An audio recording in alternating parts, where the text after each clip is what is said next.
Video शुरू करने से पहले चैनल को सब्सक्राइब कर लें और बेल आइकन का बटन दबा दें ताकि आपको आने वाली सारी वीडियोस मिलती रहें। अस्सलाम वालेकुम दोस्तों, मेरा नाम अरसलान खान। अच्छा, मैंने ना सोचा तो यही था कि कहते हैं जब भी मौका मिला मैं लाइव सेशंस दोबारा शुरू करूँगा, लाइव आया करूँगा और लाइव लोगों से जितने भी सुनने वाले उनसे क्वेश्चंस पहले की तरह लिया करूँगा और उनको रिस्पॉन्ड कर दिया करूँगा। पर मेरे से नहीं हो पा रहा क्योंकि उसके लिए मुझे टाइम जो रिक्वायर्ड है वो चाहिए शाम का 7-8 बजे या ज़्यादा से ज़्यादा 9 बजे का, और उस टाइम जो है ना वो मेरे से हो नहीं पा रहा। तो मैंने अब यही जो है ना सोचा कि क्वेश्चंस बहुत ज़्यादा होते हैं, समटाइम बड़े बड़े इंटरेस्टिंग क्वेश्चंस होते हैं, उनके ऊपर पूरी पूरी एक वीडियो बन सकती है। तो उस टाइम बड़ा लेंथी हो जाना था काम, हर एक क्वेश्चन के ऊपर एक पूरी वीडियो बनाना, उतनी देर में और इतने ज़्यादा सारे आ जाते थे।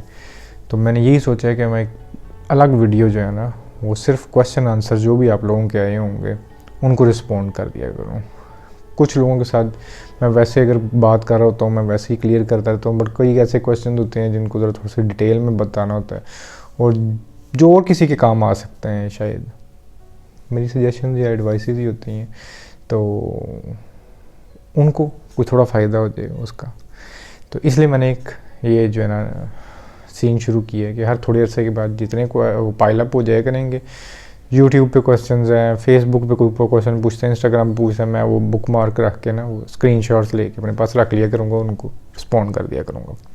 पहले क्वेश्चन की तरफ आते हैं। बड़ा इंटरेस्टिंग क्वेश्चन था, बेसिकली किसी ने सोशल मीडिया पे शेयर किया था और वहाँ से मुझे जो है ना मेरे किसी लिसनर ने जो है वो मुझे भेजा और वो क्वेश्चन बड़ा इंटरेस्टिंग था। तो उन्होंने कहा कि सर आपका इसके ऊपर जो है ना क्या ख्याल है। तो मैंने कहा उसको जो है ना मुझे मैं वीडियो में थोड़ा सा एक्सप्लेन करता हूँ, क्योंकि क्वेश्चन बड़ा जो है ना वो आई थिंक रिलेट कर सकता है काफ़ी लोगों से। क्वेश्चन ये था कि एक हमारी कोई बहन है और वो अपने हस्बैंड के साथ जो है ना वो खुश नहीं है। उनका हस्बैंड वो कहते हैं मतलब नहीं रह सकते वो उनके साथ, ठीक है। तो और आई बिलीव कि बहुत सारी जो है वो वुमेन्स उनके साथ ये इशू हो सकता है। खैर उन्होंने क्वेश्चन पूछा हुआ था कि वो जो हस्बैंड है उनके साथ अगर नहीं बन पा रही, बहुत मुश्किल है बनना, और मतलब बस अभी अलग थलग हो जाए, शी कैंट स्टैंड, उनके अपने रीजंस होंगे। पर उन्होंने कहा कि इस सब के बावजूद वो शख्स जो है वो एक बेहतरीन बाप है, वो अपने बच्चों का बहुत ज़्यादा ख्याल रखता है, ठीक है, और केयरिंग है, लविंग है, मतलब एक आइडियल बाप जिस तरह हो सकता है, तो वो बहुत अच्छा बाप है। तो क्या इस सिनेरियो में मुझे अलग हो जाना चाहिए, या सिर्फ इसलिए कि वो एक बहुत अच्छा बाप है मुझे मतलब ज़ाहिर है सह लेना चाहिए जो कुछ भी है। तो जो जिन्होंने मुझे भेजा उन्होंने कहा सर आपको इसके बारे में क्या ख्याल है ना, इस क्वेश्चन के ऊपर, अगर इस सिचुएशन में इंसान हो तो उसको क्या करना चाहिए। तो मेरा मानना ये है कि ये क्वेश्चन गलत है। क्वेश्चन गलत किस तरह है, क्योंकि ये चीज़ पॉसिबल नहीं है। आप अपनी बीवी के साथ बुरे हो और अपने बच्चों के साथ अच्छे हो, मैं इस बात का ही कायल नहीं। आपके मतलब बच्चे के ऊपर माँ का इतना ज़्यादा इम्पैक्ट है, ठीक है यार, मतलब मेरी वो एक वजूद का हिस्सा है, ठीक है, उससे निकला हुआ है। और माँ जिसने दूध पिलाया, जिसने पालना है उसको, जिसने 24 घंटे, कौन सा बाप है यार, मैं अपनी भी बात कर रहा हूँ, कौन सा है जो डाइपर साफ करता फिरता हो, बहुत रेयर केसेस होते हैं। माँ करती है सारी चीज़ें, और जो माँ के साथ बच्चे की अटैचमेंट है वो किसी के नहीं, बच्चे का 99.9% माँ से ही जुड़ा हुआ है। और मुझे मतलब मैं खुद एक बाप हूँ, इसलिए आई कैन अंडरस्टैंड कि कितनी ज़्यादा अटैचमेंट होती है। और वो 99.9% के साथ अगर आप बुरा सलूक कर रहे हो उस बच्चे की, उसकी ज़िंदगी का जो 99.9% उसके साथ बुरा सलूक कर रहे हो, आप किस किस्म के अच्छे बाप हो, मेरी समझ में नहीं आता। लोगों को ना यहाँ पे बहुत बड़ी गलत फहमी है कि जो फलां बड़ा कमा के जी पैसे ला के देता है तो घर चल रहा है ना, तो बस बच्चे भी खुश, बीवी भी खुश, दोनों खुश हो ना, इट्स नॉट द केस। आपका बिहेवियर मैटर करता है। आप अगर एक जाहिल और एक कहते हैं बदजुबान से इंसान है, आप अच्छे बाप नहीं, ना अच्छे हस्बैंड हैं। तो ये चीज़ें मैटर करती हैं। और ये क्वेश्चन ही, ये बात ही गलत है कि जी वो एक अच्छा बाप है। अच्छा बाप किस तरह हो सकता है? एक बच्चे के सामने अगर आप उसकी माँ को गालियाँ देते हो कि मारपीट कर देते हो, मारपीट अगेन चलो मैं कहता हूँ कि एक रेयर होता है, गालियाँ यार हर दूसरे घर में यही होता है, गालियाँ देते हो, आप उस बच्चे को उससे अच्छा जाके चपेड़े मार दो। वो तो चलो जो उसकी गाल पे चपेड़ लगेगी वो 5-10 मिनट के बाद वो उसको शायद भूल भी जाएगा, वो ज़ाहिर है ख़त्म भी हो जाएगा। बट जो आप उसके सामने उसकी माँ के साथ कर रहे हो, ये साइकोलॉजिकल, कभी आप लोग स्टडी कीजिएगा, जितने भी बड़े बड़े जो क्रिमिनल्स आए हैं या कहते हैं जो मर्डर्स, बड़े बड़े जो सीरियल किलर्स, उनकी बेसिकली अगर आप चाइल्डहुड कभी जाके देखेंगे, चाइल्डहुड उनका प्रॉब्लम वहाँ से शुरू हुआ है, बाप माँ के साथ जो करता था, वहीं से एग्रेशन क्रिएट हुआ है। तो आप इतना बड़ा जुल्म उस बच्चे के साथ कर रहे हो, तो आप किस तरह एक अच्छे बाप हो सकते हो? तो ये आउट ऑफ द क्वेश्चन है। यू आर बैड फादर अगर आप उसकी माँ का ख्याल नहीं कर सकते। तो यही सीन है कि अगर आप एक अच्छे फादर हैं, आप उसकी माँ को भी उतना ही ख्याल करना पड़ेगा। सेम इज़ द केस अगर आप एक अच्छी मदर हैं, you have to take care of your husband too. वो बच्चा जो है वो उसका भी उतना ही है, ठीक है। मैं अगेन हमेशा मदर को मार्जिन देता हूँ, जो है वो उसकी एक ज़्यादा अटैचमेंट होती है, बट स्टिल बाप जो होता है उसका एक अपना लेवल होता है प्यार का। तो बच्चे के अंदर इन दोनों का पूरा पूरा एक वो ज़ाहिर है, उधर से वो एक फूटा है, वो पौधा जो है उधर से ही फूटा है, इन दरख्तों से ही फूटा हुआ है ना। तो दोनों का एक हिस्सा है, तो आप उसको नहीं कर सकते। मैं ओनरशिप के बिल्कुल ख़िलाफ़ हूँ कि कोई किसी की ओनरशिप नहीं होती, बट फूटते हैं हम, एक सोर्सेज ज़रूर होते हैं। और छोटा बच्चा जो है वो पूरा डिपेंडेंट होता है अपनी माँ और अपने बाप के ऊपर। तो अगेन अगर आप अपने बच्चों से प्यार करते हैं, आपको अपने स्पाउस के साथ भी प्यार करना है। अगर नहीं कर सकते तो क्लेम मत करें कि आपको बच्चों से भी बहुत ज़्यादा प्यार है या बहुत केयरिंग है। खैर ये तो पहला क्वेश्चन था, बड़ा इंटरेस्टिंग था, मैं कहा चलो इसको मैं ना थोड़ा सा एक्सप्लेन करता हूँ। तो अच्छा एक क्वेश्चन और था, अब जो रिसेंटली मैंने जो लिए हैं, मैं आगे जो पीछे काफ़ी अगेन जो पाइलअप हुए हैं उन सारों को लेता जाऊँगा। अभी रिसेंटली जो हैं उनको मैं करता जाता हूँ साथ साथ। एक क्वेश्चन था, एक सवाल है आपसे कि अनानियत क्या होती है। ऐसे अनानियत जो है ना, ये इसको इंग्लिश में ना ईगोइज़म बोलते हैं। ईगोइज़म, अनापरस्ती, अना, और ना इन स्पिरिचुअलिज्म हमने बड़ी महदूद सी एक ना की जो है ना वो बना ली है। हमें वो बड़ा चौड़ा होकर फिरता है जी, उहदे विच बड़ी ना है, नहीं वो सिर्फ ना नहीं है, आपके अपने अंदर बहुत ज़्यादा ना है। मैं आपका जो आपकी आइडेंटिटी के साथ जुड़ा होना है ना, इसी को ही ना ही समझता हूँ। क्या ना है? मैं कई लोगों को देखता हूँ बड़े दुखी होते हैं, वो दुखी क्यों है यार? शक्ल सूरत नहीं है, कोई तारीफ नहीं करता, बल्कि लोग बेइज्जत कर जाते हैं। मेरे नज़दीक अगर आप डिसहार्ट हो इस बात के ऊपर, ये भी है ना है, आप हो कौन? एक वो इंसान, मेरे अंदर तो दोनों में कोई फ़र्क नहीं है। वो इंसान जिसको लगता है मैं बड़ा हसीन और जमील हूँ और मेरी कोई तारीफ़ करता है तो वो चौड़ा के बैठ जाता है उसमें, और एक वो जो बड़ा इस तरह के बैठ जाते हैं कि यार मेरे पास कोई मतलब चमड़ी सफ़ेद नहीं है, मुंह ऐसा है, फलां ऐसा है, मेरी कोई तारीफ़ नहीं करता, वो इस पर डिसहार्ट है। दोनों में ही ना है, दोनों ही अपनी आइडेंटिटी के साथ इतने ज़्यादा जुड़े हुए हैं, और उस आइडेंटिटी के साथ जो बिल्कुल एक इल्यूजन है, जो सोसाइटी की एक स्टुपिडिटी है, और उसके साथ जुड़े हुए हैं। हम स्पिरिचुअलिज्म में बात करते हैं कि आपको जिस टाइम सोच आ रही है वो भी आपका हिस्सा नहीं है। बस साइड पे होकर देखो, अच्छा ये बंदा इस टाइम ये सोच, इस टाइम ये सोच आ रही है, ये सोच आ रही है, आप उस सोच को भी समझते हो कि यार मैं इस तरह हूँ। वो अगेन वो कई रूहानियत में बोलते हैं कि ये जो वर्ड है ना, मैं बड़ा सुखी हूँ, ये वर्ड गलत है।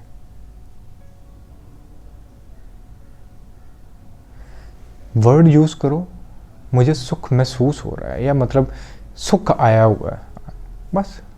और आया हुआ है चला जाएगा। सुखी हूं क्या मतलब? आप उसके साथ जोड़ लेते हैं, आप मतलब इसका मतलब आप अपने को कुछ बना रहे हैं, आप हो कुछ नहीं। तो ये भी मेरा मानना है, ये इगोइज्म में आता है, ये अनानियत में ही आता है कि हम अपने आप को चीज़ों के साथ जोड़ के हम अपने आप को नहीं सुपीरियर समझना शुरू हो जाते हैं। वो हर एक इंसान के अंदर, हर एक का अपना ही रोना है। तो खैर अनानियत का मतलब जो है ना, ईगोइज्म, अना जो आपके अंदर प्लेयर, इसके ऊपर मैंने बड़ी वीडियोस बनाई हैं, और अभी आने वाले टाइम में मैंने दोबारा जो है ना इनके ऊपर वो बड़ी चीज़ें जो रह जाती हैं बताने में, वो जो है ना वो मैं किसी न किसी वे में ना एक्सप्लेन करता रहता हूँ। तो एक और था, मनफी फितरत कुदरती होती है या माहौल की वजह से होती है? इंसान पूरी तरह से मुस्बत कैसे हो सकता है, या फिर कामलियत में आ जाता है, और कामल तो कोई भी नहीं, आप क्या कहते हैं? बेशक कामल कोई नहीं है, पर एक चीज़ है, मैंने ना बड़ा लाइफ का एक हिस्सा जो है ना वो इस सोच में गुजारा है कि सब कुछ पहले से तय है, ठीक है। और जो कि मोस्टली रिलीजियस थॉट्स हमारी ऐसी होती हैं कि बस ठीक है। बट अगर सब कुछ पहले से तय हो ना, तो फिर पूरा एक कॉन्सेप्ट रिलीजन का खुद ब खुद गिरना भी शुरू हो जाता है। अगर तय है तो फिर कुरान क्यों है? अगर तय तो अंबिया कराम क्यों है? तय तो इतने रिलीजन्स क्यों है जो हमें बता रहे हैं कि इस तरह करो, इस तरह करो, इस तरह करो, ठीक है। ये आए हैं, इसका मतलब है कुछ सही रास्ते पे जाएंगे लोग, कुछ नहीं सही रास्ते पे जाएंगे, कुछ इस तरह हो जाएंगे, कोई फॉलो करेगा, कोई नहीं करेगा, कोई बेतहाशा चीज़ें हैं। तो मुझे उधर से एक आइडिया हुआ कि इसका मतलब है कि पहले से मोहरें नहीं लगी हुई हैं, पहले से तय नहीं है, चीज़ें कुछ डिफरेंट हैं। अब हम आज अगर पहले से सब कुछ तय हो तो सारी इंकलाब ख़त्म हो जाए। मैंने एक बढ़िया टाइम गुजारा है, ये जो हमारा पूरा कैपिटलिज्म का निज़ाम है, मैं अभी तक मुझे जहाँ भी मौका मिले मैं तो इसको क्रश करने में कोई जो है ना वो टाइम नहीं लगाता। और मेरी पूरी जो है ना वो एक फोकस होता है कि लोगों को बता सकूं कि ये कितना गलीज़ निज़ाम है और इससे निकलना है हमें। बड़ी सारी और ऑप्शन है, मैं वीनस प्रोजेक्ट का बड़ा मानने वाला। अच्छा, उसके अंदर ना एक डॉक्यूमेंट्री में देख रहा था, उसके अंदर मैंने यही देखना था कि अगर तो पहले से तय है तो फिर ये रेवोल्यूशन का क्या फ़ायदा है? अगर इंसान चेंज नहीं हो सकता, ये इंसान एक ही तरह का होता है,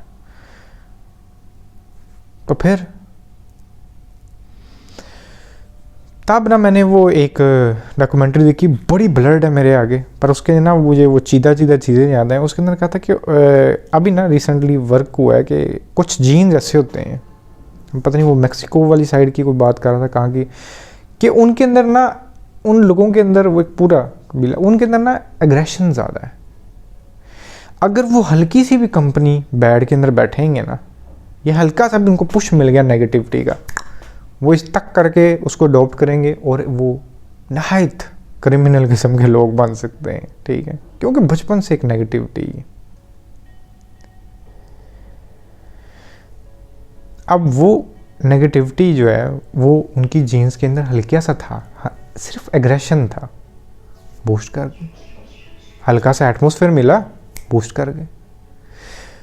कई लोग ऐसे होते हैं जो बड़े बचपन से ही पोलाइट होते हैं, वो समटाइम्स बड़ी नेगेटिव कंपनी में भी बैठते हैं। मैं ट्रस्ट में मेरी, हमने भी पूरी ज़िंदगी जो है ना, हमें पता है किस किस्म की हम कंपनीज़ के अंदर बैठे हैं, बट उनके इम्पैक्ट हमारे अंदर आज बहुत कम नज़र आएंगे।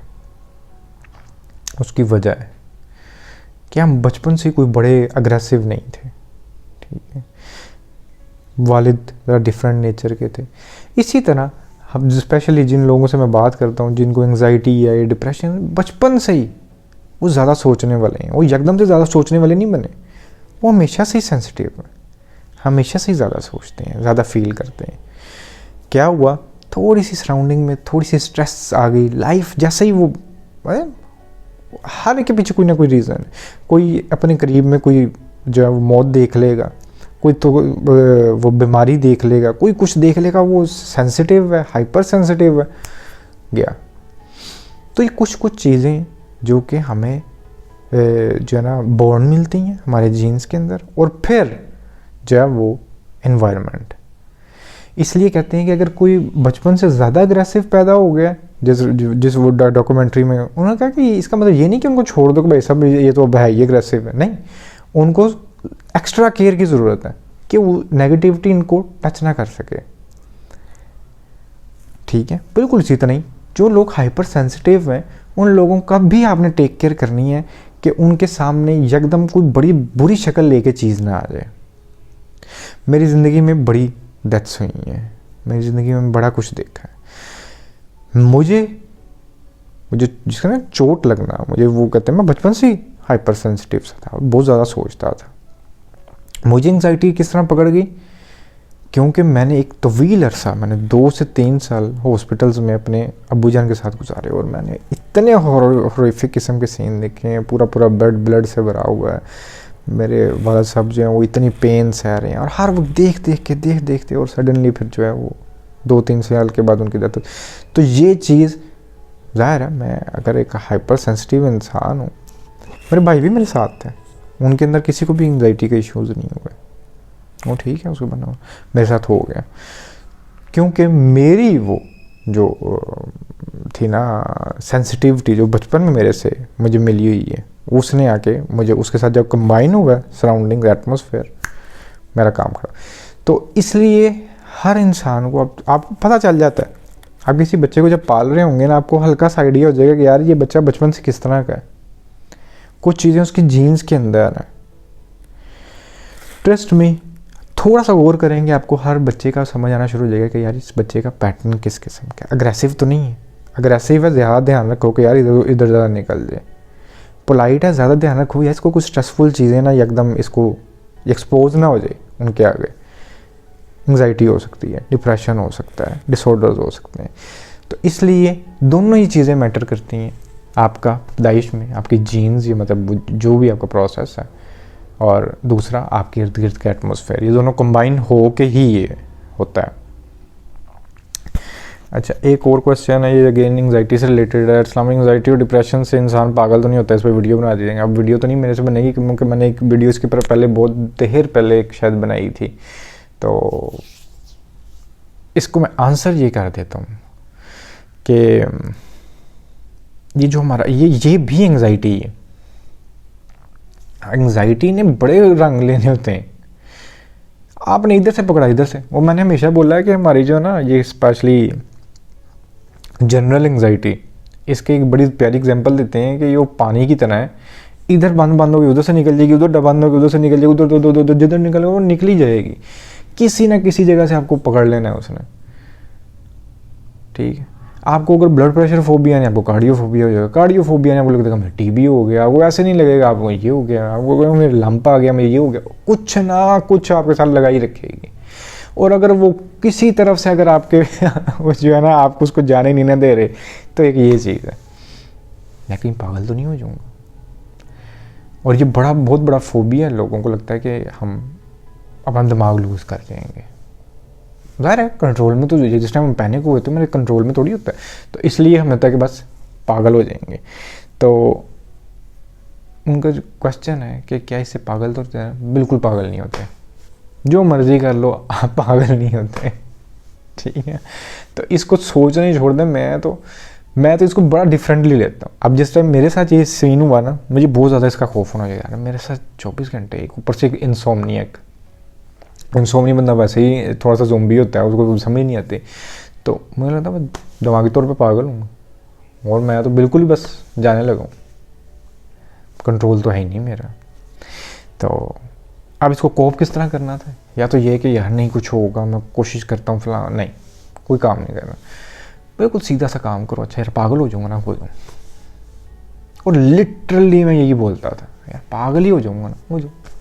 बिल्कुल उसी तरह जिस तरह मैं किसी के साथ अगर डेथ एंजाइटी है या हाइपोकॉन्ड्रिया को, यार मुझे बीमारी हो जाएगी, फिर क्या, ठीक है, सो व्हाट, मर जाऊँगा, चलो मर जाऊँ, फिर सो व्हाट, इतना सीरियस लेने की क्या ज़रूरत है। लोग दुनिया में पागल नहीं है, मैं भी एक और पागल हो जाऊँगा फिर क्या हो जाएगा, इसमें इतनी टेंशन लेने वाली कौन सी बात, इतने पागल हो रहे हैं, एक और पागल आ जाएगा।